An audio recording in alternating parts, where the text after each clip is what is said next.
ब्रह्मा का पिता है, कौन विष्णु की मां, शंकर का दादा कौन है, हमको दे बता। ये जानने के लिए कृपया सुनिए। जगत गुरु तत्वदर्शी संत रामपाल जी महाराज के अमृत वचन सर्व पवित्र धर्मों के पवित्र शास्त्रों के आधार पर। अब परमात्मा कहते हैं, धर्मदास तो लाख दुहाई और ये सार शब्द की दबार न जाई। आज तक जो परमात्मा ने इस तत्व ज्ञान को और इस तत्व नाम को, सार नाम को, असली मंत्र को छुपा के रखा हुआ था, क्योंकि सतयुग त्रेता द्वापर में ये प्राणी दुखी नहीं होता और पिछले पुण्य कर्म इसके घड़े साथ होते हैं, जिस कारण से कोई भी कुछ भी साधना भक्ति कर रहा होता है उसमें भी वो सुखी रहता है। वो ये सोचता है मुझे इस साधना से ये सुख प्राप्त है। इस कारण से सतयुग त्रेता द्वापर में परमात्मा ने काल को छूट दे दी थी। इसने डिमांड की प्रार्थना की करके मांगा था और कह दिया था ठीक है भाई, 3 युगों में हम नहीं ले जाएंगे प्राणी, और चौथे युग कलयुग में हम ले जाएंगे। तो आज से कलयुग से पहले का कोई इतिहास दिखा दो, कोई मुसलमान न्यारा बना हो या ईसाई अलग बना हो या कोई जैनी अलग बना हो। हम वेदों अनुसार साधना करते रहे, एक ही हमारा इतिहास था। वर्ण केवल कर्म आधार से थे। अब कलयुग में देख ले कितना हमारे अंदर कितनी इसने फूट डाल दी। कोई हिंदू बनाया, कोई मुसलमान बनाया, कोई ईसाई बनाया, कोई सिख बनाया, कोई कुछ बना दिए, हमें अलग अलग पाट दिया। इसको डर था कि कलयुग में परमात्मा से वायदा हुआ है वो आएंगे या अपना कोई दास भेजेंगे अपनी शक्ति देकर, तो उस समय तक ऐसा कर दो इन प्राणियों को ये कति कंडम हो जाए, एक दूसरे के शत्रु हो जाए, कोई एक दूसरे की साधना को गलत बता दे तो मरना तैयार हो जाए। ऐसे समय में परमात्मा ने ये स्टार्ट किया है। लेकिन ये बुद्धिहीनता हमारी, मान ले मैं आपके मार्ग को गलत बता रहा हूं और आपको कॉन्फिडेंस है सही है तो मेरी बातें ना सुनो, इसमें झगड़े की क्या बात है। तो ये काल ही करवाता है। लेकिन अब परमात्मा की मेहर होगी अपने बच्चों पर, समाज शिक्षित है, सब इतिहास हमारे पास है, हमारे सदग्रंथ प्रत्येक धर्म के प्रत्येक धर्म वालों के पास है। अरदास उसमें बताओगे ऐसा लिखा, आप खोल कर देख लेना, बात समझ में आ जाएगी। तो अभी तक हम सतगुरु ना मिलने से कितना कष्ट उठाया। सतगुरु के उपदेश का लाया एक विचारे, जय सतगुरु मिलते नहीं फिर जाते नरक दुआरे। नरक द्वार में दूत सब करते खेचा ताने, उनसे कभू ना छूटता फिर फिरता चारों खानी। चार खानी में भरमता कबू न लगता पारे, सो फेरा सब मिट गया मेरे सतगुरु के उपकार। 7 समंदर की मसी करूं और लेखनी करूं बन राय, धरती का कागज करूं गुरु गुण लिखे न जाए। अब आपको दिखाते हैं कि इतिहास के सतगुरु ना मिलने से साधना भी कर रहे हैं, उनकी भी दुर्गति होती है। आओ जैन धर्म को जाने, एक पुस्तक है देखिएगा। इसके लेखक हैं प्रवीण चंद्र जैन, M.A. शास्त्री। ये देखिएगा, ये मंत्र है ओम अरम नमः। अरम हम देते वो नाम है, ये हरियम राम, ये तो राम हो गया। आओ जैन धर्म को जाने, लेखक प्रवीण चंद्र जैन, M.A. शास्त्री, जम्बूद्वीप हस्तिनापुर, और प्रकाशक हैं श्रीमती सुनीता जैन, जम्बूद्वीप हस्तिनापुर, मेरठ। इसके 294 पृष्ठ पर आपको पढ़ाते हैं। आओ जैन धर्म को जाने, ये तो है पुस्तक का नाम, विशेष प्रकरण, और 293 पृष्ठ। प्रश्न है श्री महावीर भगवान के अन्य कौन कौन से नाम हैं। उत्तर है 5 अन्य नाम हैं, वीर, अतिवीर, सम्मति, महावीर और वर्धमान, एवं वर्धमान। 294 पे लिखा है श्री महावीर भगवान के जीवन का कथन कहां से प्रारंभ होता है। उत्तर है पुरुरुआ नामक भील की पर्याय से पुरुरवा नामक भील कौन था? उसने क्या किया? पुष्कलावती देश की पुंडरीकिणी नगरी में वह भीलों का राजा था। उसने सागर सेन मुनिराज से मद मास मधु का त्याग व्रत लिया था, जिसे जीवन पर्यंत पालन किया। महावीर भगवान का जीव पुरुरवा भील की पर्याय से यानी जीवन से निकलकर कहाँ गया? पहले 100 धर्म स्वर्ग में एक सागर की आयु वाला देव हुआ। पहले स्वर्ग के बाद महावीर भगवान का जीव कहाँ गया? भरत चक्रवर्ती की रानी अनंतमती से मारीची नामक ज्येष्ठ पुत्र हुआ। अब ये भरत किसका पुत्र था ये दिखाते हैं। मारीची भरत का पुत्र हुआ। अब और दिखाते हैं, ये पुस्तक दिखाते हैं आपको, जैन संस्कृति कोश, जैन इतिहास संस्कृति एवं कला एवं पुरातत्व, भागचंद्र जैन भास्कर। जैन संस्कृति कोश, जैन इतिहास, ये एक पुस्तक है। प्रथम खंड, लेखक हैं प्रोफेसर भागचंद्र जैन भास्कर। और ये कहाँ से छपा है? जैन संस्कृति कोश, जैन इतिहास, ये वही है। लेखक हैं प्रोफेसर भागचंद्र जैन भास्कर। प्रकाशक ये दो हैं, इधर भी ये देख लो तुम, ये आपके सामने है।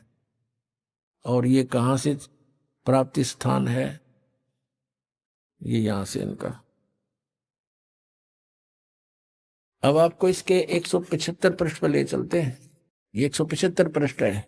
ऋषभ देव के पौत्र ऋषभ देव जी को जैन धर्म का प्रवर्तक माना जाता है। प्रथम तीर्थंकर है ये ऋषभ देव। इनके पोते हैं वो मारीची, जिनकी अब कथा सुनाऊंगा, और भरत के पुत्र हैं। इसको पुराण में वैदिक धर्म का प्रवर्तक माना गया है। ये मारीची वैदिक धर्म का प्रवर्तक है, जिसको वैदिक धर्म का गाटा जोड़ रहे हैं ना, ये उसका प्रवर्तक है ये मारीची। और इसके साथ के बीती ये दिखाता हूं। यही मारीची जैन परंपरा में आगे चलकर महावीर वर्धमान बना। अब देखो आगे, अब 176 पृष्ठ पे अब नीचे देखो, जैन धर्म का विकास इतिहास। यहां है तीर्थंकर ऋषभ देव की जीवन घटनाएं। तीर्थंकर ऋषभ देव अंतिम कुलकर नाभिराज के पुत्र थे। उनकी माता मरु देवी थी। वे इक्ष्वाकु वंशी नाभिराज अयोध्या के इस एक लोकप्रिय राजा थे। तरुण होने पर नाभिराज ने ऋषभ देव का विवाह सुनंदा और सुमंगला से कर दिया। सुनंदा ने तेजस्वी पुत्र बाहुबली और पुत्री सुंदरी को जन्म दिया, और सुमंगला ने भरत सहित एक भरत और 99 पुत्र और एक पुत्री ब्राह्मी पुत्री को जन्म दिया। समय आने पर ऋषभ देव ने भरत को अयोध्या का, बाहुबली को तक्षशिला का और शेष युवराजों को उनके योग्यता अनुसार राज्य सौंपकर संसार त्याग दिया और दीक्षा लेकर साधना में लीन हो गए। साधना काल में पाणिपात्री ऋषभ देव 1 वर्ष तक निराहार रहे, कुछ नहीं खाए 1 वर्ष तक। बाद में बाहुबली के पौत्र श्रेयांश कुमार ने इक्ष्वाकु देकर उनकी निराहार वृत्ति को तोड़ा। लगातार 1000 वर्ष तक तपस्या करने वाले मुनि ऋषभ देव ने अंत में केवल ज्ञान प्राप्त किया। धर्म देशना प्रारंभ की। धर्म देशना माने दीक्षा देने लग गया गुरु बड़का पे। प्रथम धर्म देशना भरत के पुत्र मारीची को दी। जिस मारीची का भी इतिहास दिखाऊंगा, आओ जैन धर्म को जाने। उसमें इस मारीची को ऋषभ देव ने पहला शिष्य बनाया था, जो इसका पोता था, भरत का पुत्र था। ऋषभ देव का पौत्र यानी पोता भरत के पुत्र मारीची को पहली धर्म देशना, प्रथम धर्म देशना भरत के पुत्र मारीची को दी, यानी पहला चेला बनाया उसने। और जो बाद में 24वें तीर्थंकर महावीर बने। बस यहां से इतना ही लेना था। पुण्यात्माओं, आपका सौभाग्य और इन महापुरुषों का दुर्भाग्य अब तोला जा रहा है। इन्होंने कितनी मेहनत की, कितने हजारों वर्षों तक तपस्याएं की, लेकिन इनकी वे ऑफ वर्शिप ठीक नहीं थी। लंबी लंबी उम्र थी इनकी, बहुत लंबी लंबी आयु थी, और फिर भी दुर्गति को प्राप्त हुए, क्योंकि इनकी साधना ठीक नहीं थी। इनको तत्वदर्शी संत नहीं मिले थे। सतगुरु ना मिलने से ये हालत होती है। कहते एती उम्र बुलंद मरेगा अंतरे, क्योंकि सतगुरु लगे ना कान ना बैठे वो संतरे। वो सतगुरु मिले ना कोई संत मिले जो तत्वदर्शी संत हो। जैसे आप भक्त जन हैं, आपको ये तत्व ज्ञान हो गया, आप संत हैं। साधु वही जो सीधा चाले, बुराई छोड़ दे, भक्ति करता है, सच साधना करता है। आपसे भी कोई संपर्क में आता है तो आप भी उसको ठीक रास्ता बताते हो और कहते हो सतगुरु से नाम लो। तो कहते हैं सतगुरु में लगे ना कान ना बैठे संतरे। ना कोई जो बताने वाला मिला कि ये साधना गलत है, तो ठीक साधना करना चाहता चलो गुरु जी के सतगुरु के पास चलो। लेकिन सभी अपने अपने उन नकली सतगुरुओं को भी असली मानकर अन्य को वहां जोड़ रहे हैं, वो पाप के भागी हो रहे हैं। अब फिर लेते हैं आपको आओ जैन धर्म को जाने, ये पुस्तक देखिएगा, आओ जैन धर्म को जाने। इसके लेखक हैं प्रवीण चंद्र जैन, M.A. शास्त्री। और ये कहां से प्रकाशित है? प्रकाशक हैं श्रीमती सुनीता जैन, जम्बूद्वीप हस्तिनापुर, मेरठ से, उत्तर प्रदेश। अब यहां आते हैं हम 294 पृष्ठ पे शुरू करते हैं इसको, आओ जैन धर्म को जाने। श्री महावीर भगवान के जीवन का कथन कहां से प्रारंभ होता है? यानी मारीची के जन्म से भी पहले ये ऐसे ही चल रहा था, और उससे आगे का तो पता नहीं इनको, वहां तक का इनको ज्ञान है। पुरुरवा नामक भील की पर्याय से, पुरुरवा भील कौन था, उसने क्या किया? अब पुष्कलावती देश की पुंडरीकीणी नगरी में वह भीलों का राजा था। उसने सागर सेन मुनिराज से मधमास मधु का त्याग व्रत लिया था, जिसे जीवन पर्यंत पालन किया। फिर उससे कहाँ गया? वो स्वर्ग में चला गया। फिर कहाँ आया? पहले स्वर्ग के बाद महावीर भगवान का जीव किस पर्याय को प्राप्त हुआ? भरत चक्रवर्ती की रानी अनंतमती से मारीची नामक ज्येष्ठ पुत्र हुआ। यानी ऋषभ देव पोता मारीची और भरत का पुत्र था। और यही मारीची वैदिक धर्म का प्रवर्तक, और यही मारीची आगे चल के जैन धर्म में महावीर जैन हुआ।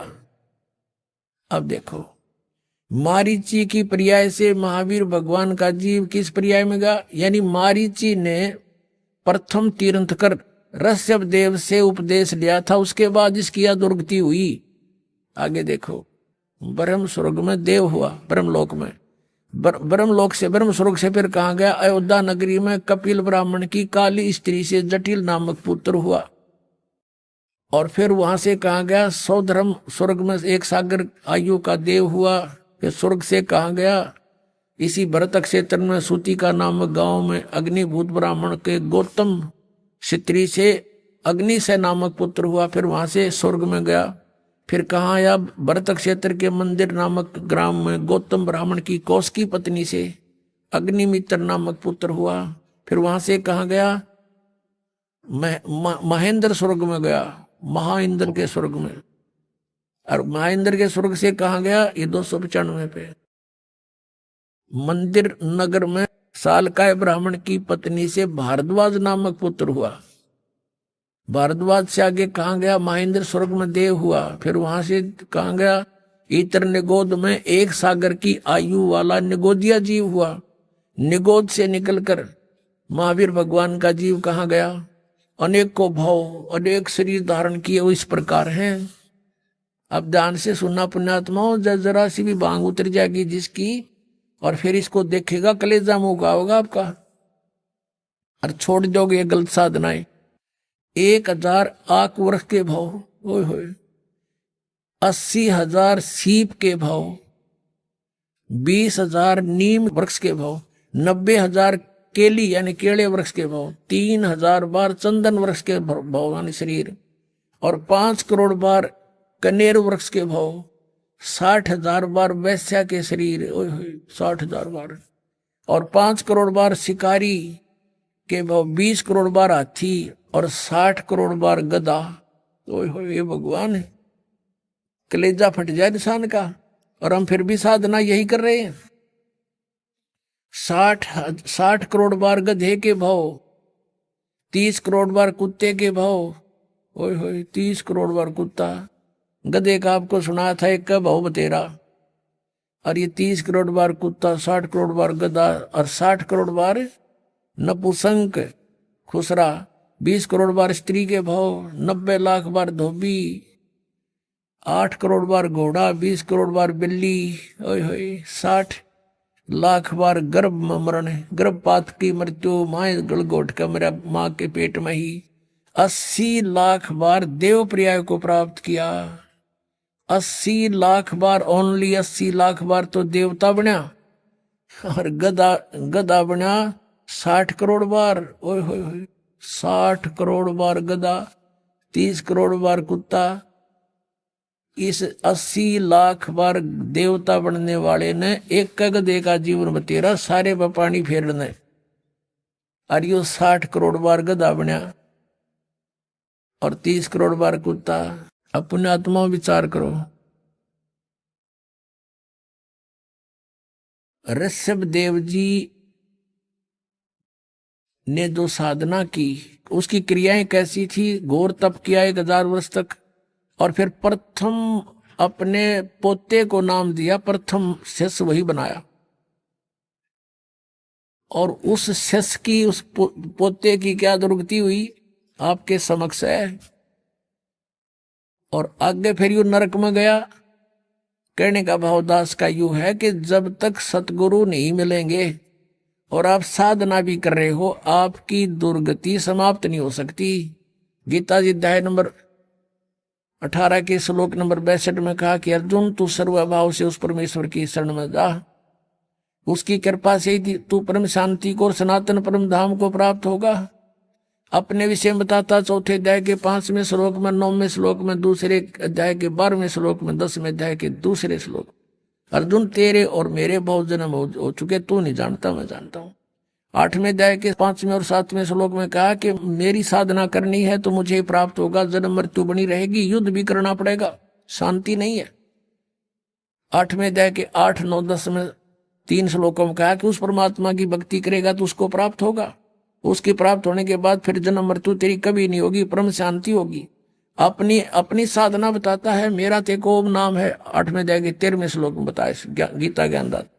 मुझ ब्रह्म का केवल एक ओम मंत्र है, जो इसका अंतिम सांस तक सुमन करेगा मुझे प्राप्त होगा, और मेरी प्राप्ति में जन्म मृत्यु नहीं समाप्त हो सकती। 84 लाख योनियां भोगनी पड़ेंगी और युद्ध भी करना ही पड़ेगा उस परमात्मा के पाने का। 17वें अध्याय के 23वें श्लोक में गीता जी में कहा कि ओम तत्सत इति निर्देश ब्रह्म त्रिविध समर्था है। उस परमात्मा सच्चिदानंद घन ब्रह्म पूर्ण परमात्मा की भक्ति के 3 मंत्र के जाप का प्रावधान है, निर्देश है। 4थे अध्याय के 34वें श्लोक में कहा कि वो तत्व ज्ञान, उस तत्व ज्ञान को समझ, कौन से को? 4थे अध्याय के 32वें श्लोक में गीता जी में कहा है कि स्वयं सच्चिदानंद घन ब्रह्म ने अपने मुख से उच्चारण करके जो वाणी बोली है वो सच्चिदानंद घन ब्रह्म की वाणी है, वो तत्व ज्ञान है। उस तत्व ज्ञान को मैं नहीं जानता, गीता ज्ञानदाता कहता है। वो तत्वदर्शी संतों के पास जाकर समझ, वो बताओगा तुझे, और उसके बताए मार्ग अनुसार फिर उस परमेश्वर की शरण में जा, जिसकी कृपा से तू परम शांति को और सनातन परम धाम को प्राप्त होगा। अब यहां देखो, ओम नाम का ये ओम और आराम ये जाप करते हैं, इनकी यहीं तक बुद्धि सीमित है और इससे ये दुर्गतियां हैं। अब वो 3 मंत्र का जाप, ओम तो सीधा है, तत् और सत्य सांकेतिक है, ये गुप्त है, ये दास बता सकता है इस पृथ्वी पर, और किसी के पास नहीं। अब ये छुपा कर रखने थे परमात्मा ने। अब इस महावीर मारीची वाले जीव की आज्ञा के और दुर्गति हुई। देखो, आओ जैन धर्म को जाने, ये पुस्तक हम पढ़ रहे हैं। 295 पृष्ठ पे हमने ये पढ़ लिया। 80 लाख बार देव पर्याय को प्राप्त हुआ और 60 करोड़ बार गधे के भाव को, 30 करोड़ बार कुत्ते को, 60 करोड़ बार नपुंसक, 20 करोड़ बार स्त्री, 20 करोड़ बार बिल्ली आदि। अब आगे क्या गया? कहते हैं उपरोक्त शरीरों को भोग कर प्राप्त करने के बाद श्री महावीर भगवान ने किस पर्याय को प्राप्त किया? राजगृह नगर में सथावर नामक ब्राह्मण हुआ, उससे फिर महेंद्र स्वर्ग में गया, फिर ऐसे जन्म हुआ है, और फिर महाशुक्र स्वर्ग में गया, फिर तिस्पुट नामक नारायण हुआ, और फिर 7वें नरक में गया। ये बताना रह रहा था नरक। 7वें नरक में गया यो महावीर जैन यानी मारीची, और 7वें नरक से फिर कहाँ गए? 296 पृष्ठ पे पढ़िए। सिंहगिरी पर्वत पर सिंह हुआ, पुनः प्रथम नरक में गया, फिर नरक में गया, शेर बना, फिर वहां से हिमवान पर्वत शिखर पर फिर सिंह हुआ स्वर्ग से आकर के। प्रथम नरक से निकल कर कहा गया कि हिमवान पर्वत पर शिखर पर फिर सिंह हुआ, और फिर वहां से कहा गया स्वर्ग में गया, एक मुनि से उपदेश लिया। फिर कहा गया यहाँ कंकोजल नामक पुत्र हुआ, फिर 7वें स्वर्ग में देव हुआ, फिर अयोध्या नगरी में राजा वज्रसेन की शीलवती रानी से हरसेन नामक पुत्र हुआ, फिर वहां से मां शुक्र स्वर्ग में देव हुआ, फिर दातकी खंड की पूर्वी विधेय पुष्कलावती देश की पुंडराकिणी नगरी में राजा सुमित्र रानी मनोरमा से प्रिय मित्र नामक चक्रवर्ती हुआ, फिर सहस्रार स्वर्ग में देव हुआ, और फिर कहा गया सहस्रार स्वर्ग से महावीर भगवान का जीव किस प्रयाग में गया? जम्बू द्वीप के छतरपुर नगर में नंदीवर्धन नामक राजा की वीरमती रानी से नंद नामक पुत्र हुआ, और फिर नंद का जीव आगे कहाँ गया? पुष्पोत्तर विमान में देव हुआ, और उसके बाद 24 में तीर्थ कर श्री महावीर भगवान हुआ। महावीर भगवान बना। पुष्पोत्तर विमान में देव हुआ, उसके बाद 24वां तीर्थ कर महावीर भगवान हुआ। श्री महावीर भगवान के जीव ने कितने पाखंड मत चलाए? 363 पाखंड मत चलाए। महावीर भगवान के जीव ने यानी महावीर के रूप में प्रकट होकर उसने 363 पाखंड मत चलाए हैं। अपने आत्माओं, इस दास का परोपकारी प्रयत्न है, इसको भी लोग निंदा करें, ये तो दूसरों के धर्मों की या गुरुओं की। अब देखो, दास ये बताना चाहता है कि जो साधना प्रथम तीर्थकर जैन धर्म का करते थे, ऋषभ देव जी करता था, और उससे मारीची को उपदेश मिला, और मारीची के उस उपदेश के बाद उसकी के कितने दुख हुए उसके शरीर में। 60 करोड़ बार गधा, 30 करोड़ बार कुत्ता, और तो गिनती नहीं, पशु और पेड़ों पौधों के जीव भोगे। अब दास ये कहना चाहता है कि फिर महावीर भगवान हुआ 24वां तीर्थ कर। अब उसने वो सब साधनाएं छोड़ दी जिससे कुछ लाभ तो हो गया, स्वर्ग में तो चला गया, कुछ समय के लिए राजा भी बन गया। उसने फिर 363 पाखंड मत चला दिए, उनसे तो कुछ भी राहत नहीं मिलनी, सीधा नरक मिलेगा। ये दास ये कहना चाहता है ये साधनाएं गलत है, और वर्तमान के जितने भी जैनी हैं वो महावीर जैन के द्वारा पाखंड मत चलाएंगे, उनके अनुसार साधना कर रहे हैं। तो दास ये कहना चाहता है वो क्रियाएं छोड़ो और सत साधनाएं करो। इतना सा दास का प्रयत्न और परमार्थी वचन है। अब इसको परमात्मा कहते समझा है तो सिर धर पाऊं और भौर नहीं रहे सदाओ। अब जैसे अब प्रसंग चल रहा था कि फिर पीछे तू पशुआ कीजिए गद्दा बैल बनाई, ये 56 भोग का मन बोरे कुरुड़ी चरने जाई। ओए होए कि आज तू नहीं मान रहे हो, फिर मनुष्य जीवन छूटने के बाद या दुर्गति डेफिनेट है आपकी। इन साधनाओं से ना साधना करते उनकी भी, उनको स्वर्ग नहीं मिलेगा, गधे कुत्ते न्यो का न्यो बनेगा। इनको थोड़ा दिन स्वर्ग मिल गया फिर गधा बन गया। बताओ स्वर्ग ने के चाटे हुआ, फिर वीरान माटी, फिर दुर्गति। अब परमात्मा कहते हैं जय सतगुरु की संगत करते तेरे सकल कर्म कट जाई, अमरपुरी पर आसन होते जहां धूप ना छाई। जय सतगुरु की संगत करते यानी परम संत की, सतगुरु की अगर आपको शरण मिल जाती है सब झंझट मिट जाता। ना गधा बनना, ना हमने स्वर्ग में जाना, हमने सतलोक में चले जाते। कहते अमरपुरी पर आसन होते। आज आप अमरपुर में सतलोक में बैठे होते जहां कोई कष्ट नहीं आप पर। पुणात्माओं, मृत्यु तो आपकी होगी, इसको तो कोई मानो चाहे मत मानो, तो डेफिनेट है, सब मानते हैं कि होगी, मृत्यु होगी। और जब जाते समय आपकी आस्था यहाँ किसी भी संपत्ति या परिवार में रहेगी तो उल्टा जन्म यही होगा आपका, जहां आशा तहां बासा हुई। मन कर्म वचन सुमरियो सोई। तो आप जी ने अपना यहां से पीछा छुटाने के लिए हृदय में एक दृढ़ निश्चय करना है कि यहां तो फिर जन्म हो गया, फिर दुर्गति, फिर जन्म हो गया, फिर ये प्रोसीजर। अब इस जीवन में देख रहे हो आप, किसी का बेटा मर गया, किसी की बेटी मर गई, किसी को कोई घाटा, किसी की टांग कट गई, किसी की आंख फूट गई, ये दुर्गति। और फिर अगला जन्म मनुष्य का भी हो गया तो फिर यही प्रोसीजर, फिर जन्म हो गया, फिर यही प्रोसीजर। ये क्या तो हुआ। तो आप जी अपना इस जीवन को परमात्मा की ओट में, शरण में सत भक्ति करके पूरा करो। चलते समय सपने में भी ना सोचो कि मेरा यहाँ फलाना धन रह गया, वो बैंक बैलेंस रह गया, उस पुत्र का क्या होगा, पुत्री का क्या होगा। अगर ये ऐसा मन में आ गया फिर वापस आओगे तो आपकी मृत्यु तो होगी होगी। और जन्म भी आपको चाहिए तो सतलोक में होगा, और वहां फिर ऐसे ही परिवार बनेगा जैसा यहां बन गया। ये तो अस्थायी है, बिल्कुल अस्थायी। किसी का समय निश्चित निकल चला जाए हमें छोड़कर, टक्कर मारते रहो फिर नहीं मिलेगा। तो हमने अपने मन को ऐसे दृढ़ करना है कि दोबारा जन्म यहां नहीं लेना। इस तरह की घटनाओं को देख के आपके मन में यहां से एक गलानी पैदा हो जाएगी।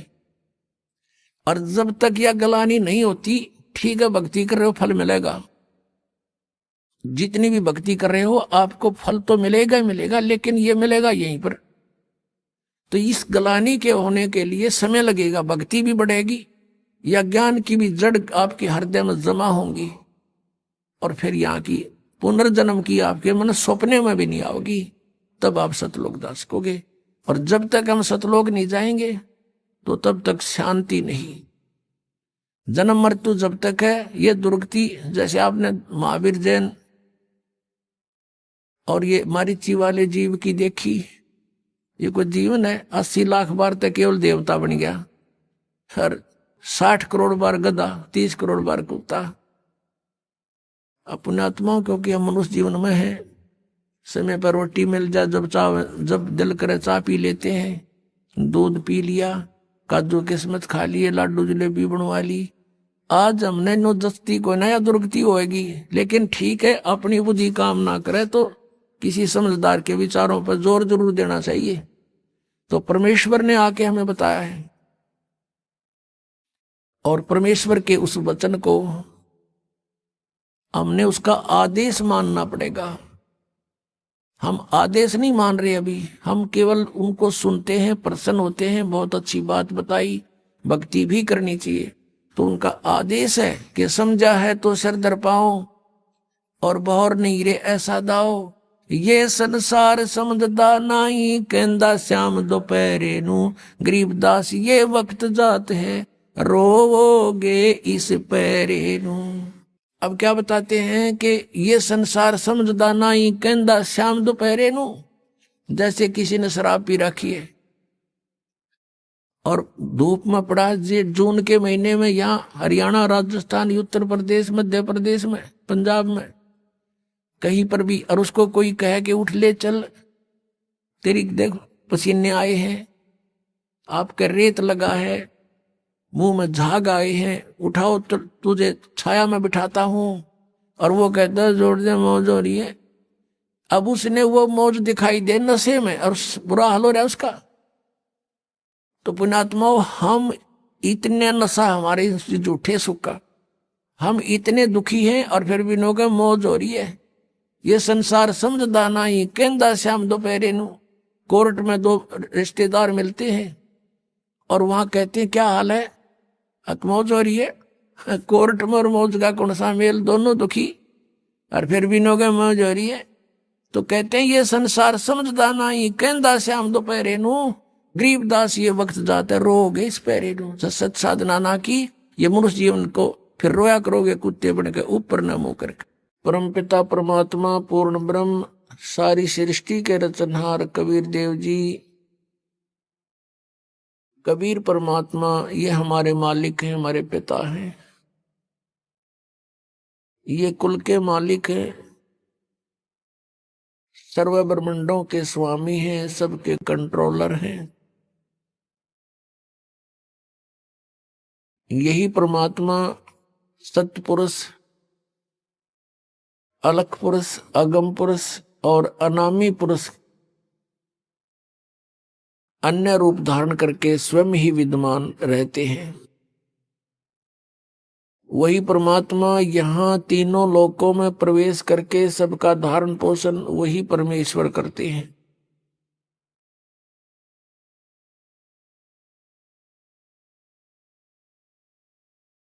हम काल के लोक में रह रहे हैं और यहाँ काल का लोक है तो शांति नहीं रह सकती प्राणी को। यहाँ कोई भी प्राणी सुखी नहीं है। हम दूर के ढोल सुहावने लगते हैं, हम दूसरों को सुखी मान लेते हैं, जिसके पास एक कार हो, कोठी हो, अच्छी पोस्ट हो, थोड़ा सा धन हो। ये सुख नहीं, ये सुख नहीं है, क्योंकि हमने सुख देखा ही नहीं है। 21 ब्रह्मांड में आग लगी है और कृत्रिमबाजी सभी ठगी है।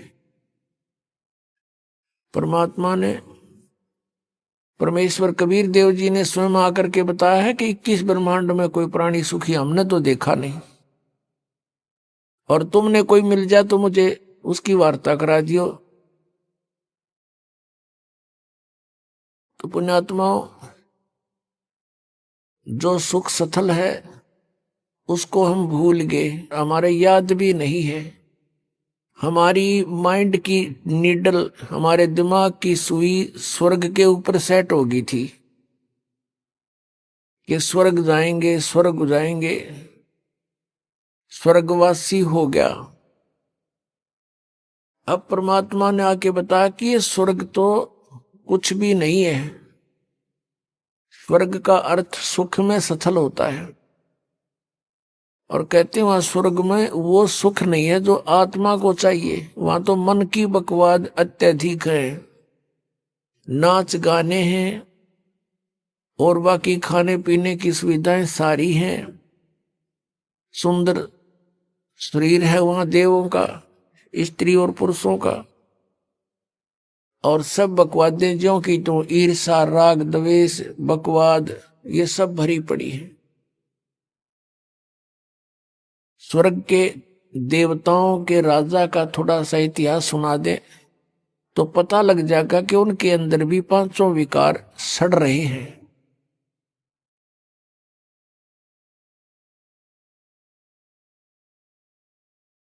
स्वर्ग का राजा इंद्र है, उसके गुरु थे गौतम जी, ऋषि गौतम, और गौतम ऋषि की पत्नी अहिला अपने गुरु की पत्नी के ऊपर वो इंद्र स्वर्ग का राजा आसक्त हो गया, और यहां तक बकवाद कर ली उसने। गौतम ऋषि सुबह सुबह स्नान करने जाया करते थे। उस समय अलार्म का कार्य मुर्गा करता था, तो उस इंद्र ने अपना एक देव, क्योंकि वहां राजा है देवताओं का इंद्र, उसके हुक्म में सभी कार्य करते हैं, एक शुक्ल नाम के देवता को कहा कि तू मुर्गा बनकर वक्त से बोल पड़ना। उसने ऐसा ही कर दिया। गौतम ऋषि वक्त से उठकर नहाने के लिए चल पड़ा। पीछे से गौतम ऋषि का रूप बनाकर वो अहिला के पास पहुंच गया। अपने आत्माओं, अब ज्यादा कथा सुनाने की आवश्यकता नहीं है कि उसको हम स्वर्ग कहते हैं। स्वर्ग के राजा का ये कैरेक्टर है, तो अन्य देवताओं का कैसा होगा? अब इसमें समझदार को संकेत बतेरा। अब परमात्मा ने आके बताया, भाई यहां पर आप जहां रह रहे हो ये ठीक स्थान नहीं है। यहां से तुम निकलने की चेष्टा करो। और निकलने के लिए तरीका बताया उन्होंने कि सबसे पहले गुरु हो, और गुरु भी पूरा हो, परमात्मा का कृपा पात्र हो, सत्पुरुष को पूरी तरह से वो जान चुका हो, तत्वदर्शी संत हो। तो पुण्यात्मा, पिछला जो परमात्मा का की लीलाएं हम पढ़ते आए हैं, जैसा उनको जाना है, समझा है, वो स्वयं ही आकर के एक तत्वदर्शी संत की भूमिका किया करते हैं। और स्वयं ही वो एक संत होते हैं, स्वयं ही एक दास का रोल करते हैं। हमारे लिए उदाहरण छोड़ देते हैं कि आपने यदि भक्ति करनी है, संसार की मान बढ़ाई को नहीं देखना।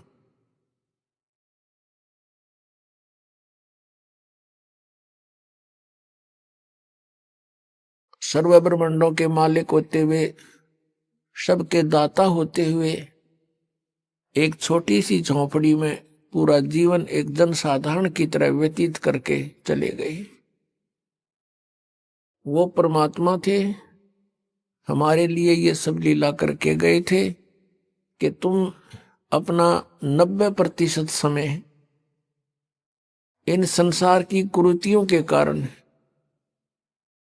संसारिक रीतियों के आधार से तुम व्यर्थ करते हो।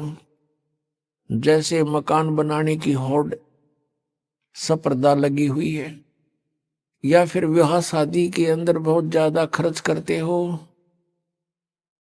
जिसके पास पैसा है वो तो खर्च कर देता है, लेकिन निर्धन व्यक्ति फिर देखम देखा वो कर्जवान होता है। उस तरह की क्रियाएं उसने भी करनी पड़ती हैं, और फिर वो परेशान रहता है। पैसे वाले व्यक्ति विश्व में 1% भी नहीं होते, और वो सब रीतियां बिगाड़ देते हैं। आप देखते हो ये मीडिया में टेलीविजन और फिल्मों वाले कितनी बकवाद के ढंग से विवाह शादियों का प्रदर्शन करते हैं, जिसको देखम देखा समाज में भी वही बिजली गिरती जा रही है। तो हमने इस परमात्मा के को पाने के लिए उनका प्रत्येक आदेश मानना पड़ेगा। उनके द्वारा दिए गई जो गाइडलाइन है, निर्देश हैं, उनकी पालना करनी पड़ेगी, तभी हम सतलोक जा सकते हैं। अब वो सतलोक कैसा है? शंखों लहर मेर की उपजे, कहर नहीं जा कोई, दास गरीब अचल अविनाशी, सुख का सागर सोई। शंखों लहर मेहर की उपजे और कहर नहीं जा कोई। अब गरीबदास साहिब जी जो परमात्मा उनको मिले थे, सचखंड सतलोक लेकर गए थे, उन्होंने परमात्मा से परिचित होने के उपरांत परमेश्वर की महिमा को कलम तोड़ ढंग से बोला कि शंखों लहर मेहर की उपजे और कहर नहीं जा कोई, दास गरीब अचल अविनाशी, सुख का सागर सोई। शंखों लहर मेहर की उपजे, जैसे कभी किसी समय कभी कभी ऐसा होता है, एकांत स्थान पर बैठे हों, आत्मा के अंदर एक ऐसी हिलोर उठती है, सभी अपने से नजर आते हैं, किसी के प्रति द्वेष नहीं रहता। शत्रु ने कितना ही हमें सता रखा होता, कई बार उसके प्रति कोई द्वेष ही नहीं रहता। परमात्मा की ऐसी मेहर होती है। वो मेहर की लहर थी, सबके ऊपर कृपा बरस रही थी, और उसके जाने के बाद फिर वही सती थी। एज इट इज कोशिश करने से भी वो लहर नहीं फिर दोबारा आती। तो परमात्मा कहते हैं वो मेहर की लहर आई थी, उसके बाद सब कहर की लहर होगी। अशांत बनाए रखती हैं हमारे को। तो कहते हैं वहां सतलोक के अंदर ऐसी शंखों लहर मेहर की उपजे, क्योंकि वह बॉडी दूसरे टाइप की है। ऐसा शरीर नहीं है सतलोक में, शरीर एज इट इज है, सकल सूरत ऐसी है, मूर्त ऐसी है, लेकिन वो मटेरियल ये नहीं है। वो नूर एक तत्व से बना है, उसमें ये बीपी हाई लो नहीं है, उसमें ये रक्त नहीं है, मांस हाड़ चाम नहीं है, एक नूर से बना हुआ है। अब ये आध्यात्मिक मार्ग है, ये समझ माना बहुत कठिन हो जाता है कि नूर से कैसे बनता है। अब जैसे ये शरीर 5 तत्वों से बना है, कैसा रूप है इसका? 5 तत्व कौन से हैं? पृथ्वी, आकाश, अग्नि, जल, वायु, ये 5 इसके। इसमें ये 5 कहीं नजर नहीं आ रहे, कहीं नहीं दिखाई देते। ऐसे ही एक नूर से वह हमारे शरीर बनते हैं। उनमें ना बीपी हाई होता, ना कभी लो होता, ना कैंसर होती, ना किसी प्रकार का कोई संसारिक झंझट, वहां कोई काम नहीं आपको। आइए अब हम उन श्रद्धालुओं के अनुभव जानते हैं जो जगत गुरु तत्वदर्शी संत रामपाल जी महाराज जी से दीक्षा प्राप्त कर चुके हैं तथा उनके द्वारा बताए गए भक्ति मार्ग पर चल रहे हैं। सर नमस्कार। नमस्कार जी। सर क्या नाम है आपका? राकेश कुमार नाम है जी मेरा। राकेश जी कहाँ से आए हैं आप? मैं नजफगढ़ दिल्ली से आया हूँ जी। राकेश जी, संत रामपाल जी महाराज जी से नाम दीक्षा लेने से पहले आप क्या भक्ति साधनाएं करते थे? ऐसा सर, मैं कोई भी भक्ति साधना नहीं करता था सर। मैं एक नास्तिक टाइप का व्यक्ति था, क्योंकि घूमने के पर्पज से हम जरूर चले जाते थे साथियों के साथ कि भाई चलो वैष्णो तो भी चलो, हरिद्वार चलो, ऋषिकेश चलो, लेकिन मैं मतलब पूजा किसी की नहीं करता था सर। मैं सिर्फ विश्वास ये रखता था कि भाई कमाओ और खाओ और मतलब किसी का लो तो टाइम पे दे दो, बस मेरी यही नीति थी। मैं ना मतलब किसी में आस्था रखता था। अब मेरे साथी कहते थे भाई कावड़ लेने चलो, तो मैं कावड़ भी नहीं लाता था जी, क्योंकि मैं मानता ही नहीं था। मैं जोत भी नहीं लगाता था जी घर में कभी भी। सर देखिए, बड़ी विचित्र बात है कि एक नास्तिक व्यक्ति जो कि किसी भगवान में आस्था नहीं रखता था, किसी पूजा पद्धति में विश्वास नहीं रखता था, उस व्यक्ति का संत रामपाल जी महाराज जी से नाम दीक्षा लेना, कैसे ये संभव हुआ और कैसे आप संत रामपाल जी महाराज जी से जुड़े? सर संत रामपाल जी महाराज से जुड़ने का ये कारण बना कि मेरी शादी छुड़ानी गांव में हुई है और छुड़ानी गांव में संत गरीबदास जी महाराज जी हुए हैं। तो मेरी ससुराल वाले सब गरीबदास जी महाराज को मानते थे। तो जी फिर बाद में क्या हुआ कि संत रामपाल जी महाराज फिर मेरी ससुराल में सत्संग करने जाते थे जी। तो वो फिर मेरी शादी सन 1993 में हुई थी सर। तो फिर संत रामपाल जी महाराज सत्संग करने जाते थे, तो मेरी ससुराल वाले ये कहते थे कि भाई आओ सत्संग सुनो गुरुजियों का, और ऐसे ऐसे भगवान मतलब कबीर साहिब हैं, गुरुजियों ने साबित करके दिखा दिया है। और गरीबदास जी ने एक ग्रंथ लिखा है जो ग्रंथ साहिब, उसमें पूरा प्रमाण है कि कबीर ही भगवान है। और संत रामपाल जी महाराज ने साबित कर दिया अपने ग्रंथों से, गीता जी से, वेदों से कि Kabir is God, Kabir is God. तो जी फिर क्या हुआ कि मैं फिर भी नहीं मानता था, मां नहीं ये गुरु ऐसे ही होते हैं बस। तो जी फिर क्या हुआ कि मेरा लड़का सन 2013 या 14 में अपने मामा हर के साथ बरवाड़ा आश्रम में गए जी। उन्होंने वहाँ पे जाके नाम दीक्षा ली जी। तो फिर वो इन नियमों का नहीं पता था मेरे बच्चे को, ना हमें पता था, हम तो जुड़े ही नहीं थे। तो मेरी घरवाली बार बार कहती थी कि तुम भी चलो, तुम भी चलो, चलो हम सब नाम दीक्षा ले लेंगे गुरुजियों से और कल्याण हो जाएगा। तो मैं ये कहता था कि भगवान ने सब कुछ दे तो रखा है, लेकिन हमें पता नहीं था ना भगवान कौन है।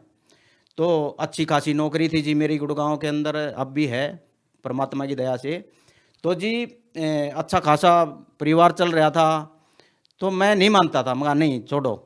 तो जी फिर मेरा लड़का जाता था, तो मेरा लड़का क्या हुआ जी, वो फिर गुरुजियों से जुड़े हुए थे, नाम दीक्षा ले रखी थी, लेकिन नियमों का नहीं पता था। तो नियम खंड कर दे, नाम खंड हो गया होगा बच्चे का। तो ये पढ़ाई में बिल्कुल जीरो हो गया जी, पढ़ता नहीं था बिल्कुल भी, स्कूल जाता था, छुप जाता था। तो मैं ये कहता था कि अपनी घरवाली को, मगर तू ये कहती है कि गुरुजियों से जुड़ो और ये फायदे हो जाएंगे। मैं ये तो उल्टा मतलब स्कूल में ही नहीं जाता और पढ़ता भी नहीं है। मैं उसकी जी पिटाई करता था खूब। जिस दिन मेरे को पता लग जाता कि स्कूल में नहीं गया, टीचरों के फ़ोन आ जाते, तो जी मैं उसकी पिटाई करता खूब। और फिर मगर ऐसे गुरुजी हैं तो इनको सुधारते क्यों नहीं है फिर। तो जी मैं माफ़ी चाहूँगा परमात्मा से। मैं गुरुजियों के बारे में अब शब्द भी यूज किए कुछ, इस नीच की जीवा क्यों नहीं कट गई। तो जी फिर मैं बच्चे की बहुत पिटाई करता था। तो जी फिर गुरुजियों के बारे में अब शब्द भी निकल गए मुंह से, माफ करना गुरुजी। तो जी फिर कुछ दिन में मैं जब ये कहने लग गया ऐसे गुरुजी है तो बच्चे को सुधार क्यों नहीं रहे। तो जी फिर परमात्मा की ऐसी दया हुई कि बच्चा सही लाइन में आ गया जी। और उस बच्चे ने आज +2 पास किया, कोर्स भी किया जी, ग्रेजुएशन भी की है, नर्सिंग भी किया जी। और परमात्मा गुरुजियों की दया से आज वो बाहर जाने की तैयारी कर रहा जी। और फिर क्या हुआ जी कि फिर मैं अपनी मिसिज को और अपनी बेटी को, दोनों को उनको बोला मैंने 2016 में। वो बार बार जिद लगाएगी, माँ तुम नाम ले लो दोनों, मैं नहीं लूँगा। तो जी मैं रोहतक गया फिर इनको लेके। रोहतक जी मेरा जो घरवाली का भाई है, चाचा का लड़का, उन्होंने नाम दीक्षा दिलाई जी वहाँ पे उनको। मेरे से बोले कि आप भी ले लो नाम दीक्षा। मैंने कहा नहीं, मैं अभी नहीं लूँगा, मैं पहले इनको देखूँगा। अगर ये परमात्मा ही कह रहे हो तुम गुरुजियों को, तो अगर ये नाम दीक्षा लेने के बाद कुछ हमारे घर में परिवार में कुछ और मतलब चमत्कार हुए तो मैं नाम दीक्षा लूँगा। तो जी फिर क्या हुआ, ये नाम दीक्षा लेकर आगे जी ये संत रामपाल जी महाराज का जैसे सत्संग साधना चैनल पे चलने लग गया जी घर में। तो मैं दारू भी पीता था जी, मतलब कई बार जैसे दोस्तों के साथ भी वैसे ही पी लेता था, शादी ब्याह में पी लेता था। तो परमात्मा की वाणी जब चलती थी कि परमात्मा गुरुजी संत रामपाल जी महाराज ये बताते थे कि मदिरा पीवे कड़वा पानी और 70 जन सवान के जानी। सवान माने कुत्ता। तो मेरे वो वाणियाँ अट्रैक्ट होने लगी जी। तो फिर गुरुजी जैसे मतलब रावण के बारे में बताते थे कि भाई क्या मांगू कुछ थिर ना रहाई, देखत नैन चला जग जाई, और 1 लख पूत 1.25 लाख नाती, उस रावण का आज दीवाना बाती। मगर रावण इतना मतलब माना हुआ भगत शिव जी का, और उसके पास सोने की लंका, और वो 10 शीश काट के उसने दे दिए, और उसका आज दीवाना बाती। तो ये वाणियाँ अट्रैक्ट करने लगी सर मेरे को। माँ ये तो सत्संग तो अच्छा है गुरुजियों का। फिर मतलब गुरुजी की वाणियाँ इतनी अट्रैक्ट करने लगी मेरे को, जैसे फिर गुरुजियों की वाणी याद आने लगी। मतलब कहने लगे गुरुजी कि भाई यो सौदा फिर नाही संतो, यो सौदा फिर नाही, लोहे जैसा ताव जात है काया देश राही, यो सौदा फिर नाही संतो, यो सौदा फिर नाही। तो मतलब ये वाणियाँ मैं सोचता था कि ये वाणियाँ गुरुजी ऐसे कैसे बोल रहे हैं। तो जी फिर सत्संग देखने लग गया जी। मैं रोज बैठता 7:30 बजे साधना चैनल पे, मैं सत्संग तो सुन लें गुरुजियों के, नाम लेना ना लेना वो तो बाद की बात है चलो। फिर जी पुस्तक ज्ञान गंगा मतलब लाए, वहाँ से जो नाम दीक्षा ली थी रोहतक से मेरी घरवाली ने और मेरी बेटी ने। तो जी मैं पुस्तक पढ़ने लग गया। फिर पुस्तक में भी ऐसे वाणियाँ मतलब पढ़ने लग गया मैं, कबीर साहिब की वाणियाँ ऐसे। तो फिर गुरुजी भाई पूर्ण गुरु कौन है, तो जी पूर्ण गुरु के बारे में फिर जानकारी पुस्तक में पढ़ी कि सतगुरु के लक्षण कहूँ मुद्रे बैन विनोद, और 4 वैद से शास्त्र और कह 18 बोध, वही पूर्ण गुरु होगा सर। वो ज्ञान गंगा पुस्तक फिर मैंने पढ़ना शुरू की सर। तो उस ज्ञान गंगा बुक के अंदर संत रामपाल जी महाराज ने ऐसे गूढ़ रहस्य खोलने शुरू मतलब खोले हैं उसके अंदर, ज्ञान गंगा पुस्तक के अंदर। तो जो व्यक्ति उस पुस्तक को पढ़ लेगा तो वो संत रामपाल जी महाराज के सिवाय इस विश्व के अंदर कोई पूर्ण गुरु हो ही नहीं सकता। वो व्यक्ति हर व्यक्ति मानेगा उस बात को क्योंकि जो संत रामपाल जी महाराज ने गूढ़ रहस्य गीता जी के द्वारा, वेदों के द्वारा, जो भी जो से वेदों ने कबीर साहिब को मतलब साबित कर दिया कि कबीर इज गॉड, और फिर गुरुजियों ने मतलब गीता की जी के द्वारा भी ज्ञान लिखा हुआ उस पुस्तक के अंदर। जैसे गीता अध्याय मतलब 17 के श्लोक नंबर 15 और 16 में विवरण है कि ये 3 पुरुष हैं कि सरपुरुष और अक्षर पुरुष। फिर 17वें श्लोक में तुरंत कह दिया कि उत्तम पुरुष है तू अन्य परमात्मा इति उदारत है, यह लोकतरम अविश्य विभर्ति अवेश्वर है, कि वो परमात्मा तो कोई और है जो तीनों लोकों में प्रवेश करके सबका धारण पोषण करता है। तो वो परमात्मा कौन है, मेरे अट्रैक्ट हुआ जी बिल्कुल। तो ये ब्रह्मा विष्णु महेश ये तो इनके मतलब ये तो कुछ भी नहीं है। तो जी ये सब चीज़ें जब मैंने देखी कि ये गुरुजी के गीता जी में विवरण, वेदों में विवरण, तो और रह क्या गया बाकी। तो जी मैं फिर सन 2017 मेरे को आज वो दिन याद है जी, 19 मई सन 2017 मैं अपनी घरवाली को बोला अब मैंने नाम दीक्षा लेनी है। तो बोली देख लो समझ लो अब तो और भी और अपने शक मिटा लो। नहीं मगा मैंने ना, फिर जी मैंने 19 मई सन 2017 मुंडका आश्रम में जाके और मेरी पत्नी और मैं दोनों गए और वहाँ जाके मैंने नाम दीक्षा ली। सर देखिए, आपने जैसे पहले भी बताया कि आप नास्तिक थे, किसी भगवान में किसी भक्ति विधि में आप विश्वास नहीं करते थे। इसके बाद आपका परिवार संत रामपाल जी महाराज से जुड़ता है, लेकिन आपके विचार तब भी ऐसे रहते हैं कि एक संत के प्रति जिसको आज आप भगवान मानते हैं उनके प्रति आपने अपशब्द तक निकाले। सर संत रामपाल जी महाराज से जुड़ने के बाद आपके जीवन में क्या क्या बदलाव आए कि आपने उन सब बातों को पीछे छोड़ दिया जो आपको नास्तिक बनाने के लिए प्रेरित करती थी? सर मैं मतलब उस चीज़ के लिए गुरुजियों से मतलब कोटि कोटि दंडवत प्रणाम करता हूँ, माफ़ी मांगता हूँ, नाक रगड़ता हूँ कि मैंने जो अब शब्द निकाले इस दुष्ट आत्मा की वो जीवा क्यों नहीं कट गई। क्योंकि सर मेरे को जब मतलब ये नाम दीक्षा लेने के बाद जब ये एहसास हुआ कि जब मैंने नाम दीक्षा ली, जब दंडवत प्रणाम किया, ऐसा लगा कि मेरे मतलब शरीर से कुछ निकल के भाग गया, मतलब ऐसा हल्का शरीर हो गया। और मतलब दंडवत प्रणाम करते नाम दीक्षा लेते ही मतलब मेरे अंदर अपने आप विचार मतलब सब बदल गए। और जैसे गुरुजी सत्संग में कहते थे ना कि भाई मतलब भगत चाहिए हमें, मतलब भगत वो ही होता है जो सारे विकारों को त्यागेगा। तो जी मैं वो दिन है और आज का दिन है। मैं कभी कभी अंडा भी खा लेता था जी, और बच्चे छोटे थे ना, सर्दी में इनको ठंड लग जाती, मैं इनको अंडे खिलाता था जी। और जी वो दिन है, आज का दिन है।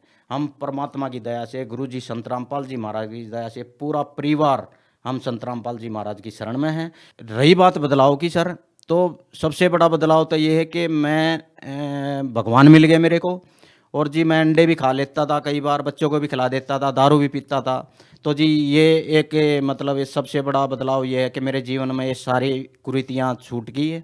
और जी फिर आर्थिक लाभ बताऊंगा जी। मेरी बेटी जो है जैसे बीएससी की, फिर एमएससी की, फिर बीएड की, तो दिल्ली गवर्नमेंट में जी वैकेंसी निकल गई। पहले तो कॉन्टैक्ट की उसकी निकली जी, गेस्ट टीचर की।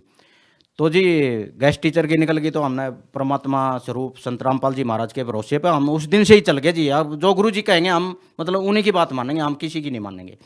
तो जी फिर हमने मतलब पूरा पक्का धार लिया कि गुरु जी ही करेंगे जो करेंगे। तो जी सिलेक्शन हो गया मतलब कौन इस पे गेस्ट टीचर में। तो जी फिर परमानेंट की वैकेंसी निकल गई जी। तो जी फिर हमने प्रार्थना लगवा ली गुरुजियों से। तो प्रार्थना का जवाब आया कि गुरुजी भाई रोजी रोटी क्या, भगवान तो मोक्ष भी देंगे कबीर साहिब तो जी हमें पूर्ण विश्वास हो गया। हमारे रिश्तेदार आसपास के अड़ोसी वो कहने लगे भाई पैसे वैसे की व्यवस्था कर लो क्योंकि रिश्वत चलती है। तो जी हम तो गुरुजी की ही उस पर चले कि भाई हमारे गुरुजियों ने बिल्कुल क्लियर बना कर रखा है कि भाई रिश्वत ना लेना और ना देना है। भाई नौकरी लगो चाहे ना लगो, हम तो रिश्वत देंगे ही नहीं। और गुरुजियों ने मतलब बोल रखा है। और एक संत मतलब जो बोलते हैं वो संत की वचन तो पलटते नहीं, क्योंकि गुरुजी कहते हैं भाई संत वचन पलटे नहीं, पलट जावे ब्रह्मांड। तो जी हमने पूरा विश्वास था गुरुजियों पे। हमने नहीं जी किसी को मतलब रिश्वत का मतलब सोचा भी नहीं। परमात्मा की दया से बेटी का सिलेक्शन हो गया, आज वो नौकरी कर रही है, 1 साल हो गया पूरा परमानेंट की। तो जी परमात्मा ने इतने लाभ दिए इस दास को कि हमारे परिवार में जी हमने 6 साल हुए हैं नाम दीक्षा लिए। हाँ, तो हम आज तक डॉक्टर की शक्ल नहीं देखी जी हमने। तो जी और कोई छोटी मोटी जैसे हल्का फुल्का बुखार हो गया, छोटी मोटी बीमारी होती है जो गुरुजियों ने दया कर रखी है प्रसाद और चरणामृत की, तो हमें गुरुजियों का जहाँ मतलब दरबार साहिब है वहाँ जोत लगाते हैं और दंडोत प्रणाम करके हम वो चरणामृत ही ले लेते हैं, उससे ही ठीक हो जाते हैं। तो हम डॉक्टर के जाते ही नहीं है जी। और परमात्मा की गुरुजियों की ऐसी दया रहती है कि कोई गुरुजी कोई बड़ी बीमारी होने नहीं देंगे, क्योंकि गुरुजी कहते हैं भाई सतगुरु शरण में आने से आई टले वाला और जय मस्तिष्क में सूली वो कांटे में टल जाए। तो हमारे तो जी कांटे में टल जाते हैं, मतलब कोई कष्ट आता है तो पूर्ण गुरु संत रामपाल जी महाराज के सिवा इस विश्व के अंदर कोई भी नहीं है सर। सर, संत रामपाल जी महाराज जी से नाम दीक्षा लेने के बाद आपको बहुत सारे लाभ मिले, आप भगत समाज को क्या संदेश देना चाहेंगे? सर, हम भगत समाज को ये दास हाथ जोड़ कर यही मतलब संदेश तो क्या हमें रिक्वेस्ट ही कर सकते हैं कि संत रामपाल जी महाराज से जुड़िए। और ये पृथ्वी पर पूर्ण संत आए हुए हैं। मैं ये बात इसलिए भी बोल रहा हूँ क्योंकि मैं पहले भी बताया आपको कि मेरी शादी चुड़ानी गांव में हुई है। तो गरीबदास जियों के चुड़ानी वाले बहुत मतलब ग्रंथ साहिब को बहुत मानते हैं। तो ग्रंथ साहिब में भी यही है कि जैसे गरीबदास जियों ने लिखा है कि कोटों मध्य कोई नहीं रहे जुम्मकरा और अरबों में कोई गर्ग सुनो रहे जुम्मकरा। तो अरबों में वो गर्ग वो संत आज पूर्ण संत रामपाल जी महाराज हैं जो पृथ्वी पर आए हुए हैं, और आप उनसे नाम दीक्षा लो और अपना कल्याण कराओ। तो आपके कहने का मतलब ये है कि जितने भी ये तथाकथित संत हैं जो कि लाखों की तादाद में जिनके अनुयायी भी हैं, तो क्या उनमें कोई भी पूर्ण संत नहीं है? नहीं सर, कोई पूर्ण संत नहीं है, क्योंकि पूर्ण संत की पहचान बताई है जो गीता अध्याय 15 के श्लोक नंबर 1 से 4 में भी बताई है कि जो संत उल्टे लटके हुए संसार रूपी वृक्ष पीपल के वृक्ष की सभी भाग अलग अलग बता दे, वही पूर्ण संत है। जैसे मतलब संत रामपाल जी महाराज ने बताया कि अक्षर पुरुष एक पेड़ है, निरंजन वाकी डार और तीनों देवा शाखाएं पातरूप संसार। तो जो उल्टे लटके हुए संसार रूपी वृक्ष की सभी शाखाएं बता दे सह वेदवित, वही पूर्ण संत है। और आज वो संत रामपाल जी महाराज हैं पृथ्वी पर। तो ये हमारे गुरुजियों ने साबित कर दिया पूरा, वेदों के द्वारा, ग्रंथों, गीता जी के द्वारा, मतलब पूरा साबित कर दिया कि पूर्ण संत की पहचान भी बता दी आज पृथ्वी पर। और जो ये संत हैं, ये संत सब कूप हैं और संत सब कूप हैं, गुरुजियों ने बताया, सत्संगों में गुरुजी बताते हैं। तो हमारे गुरुजी पूर्ण गुरु संत रामपाल जी महाराज के सिवाय विश्व में आज कोई संत नहीं है। सर, भगत समाज को क्या संदेश देना चाहेंगे? भगत समाज को यही संदेश क्या मैं विनती करना चाहूँगा। संदेश तो हमारे गुरुजी देते हैं संत रामपाल जी महाराज के आएँ और संत रामपाल जी महाराज से दीक्षा लें और अपना कल्याण कराएं। पूर्ण संत, पूर्ण भगवान परमात्मा आए हुए हैं स्वयं पृथ्वी पर। सर, संत रामपाल जी महाराज जी से कैसे जुड़ सकते हैं? सर, संत रामपाल जी महाराज से ऐसे जुड़ सकते हैं, विभिन्न चैनलों पे सत्संग आते हैं गुरुजियों के, संत रामपाल जी महाराज के। जैसे साधना चैनल पर शाम को 7:30 बजे आता है, उसके नीचे पीली पट्टी चलती है, उन पर फ़ोन नंबर लिखे हुए हैं। और भी मतलब देश में 500 नामदान केंद्र खोले हुए हैं गुरुजियों की दया से, गुरुजियों ने। तो वहाँ पे आप अपने डिस्ट्रिक्ट में, अपने एरिया में वहाँ जाएं और अपना नाम दीक्षा लें और अपना कल्याण कराएं। बहुत बहुत धन्यवाद सर। धन्यवाद जी, सत साहिब जी।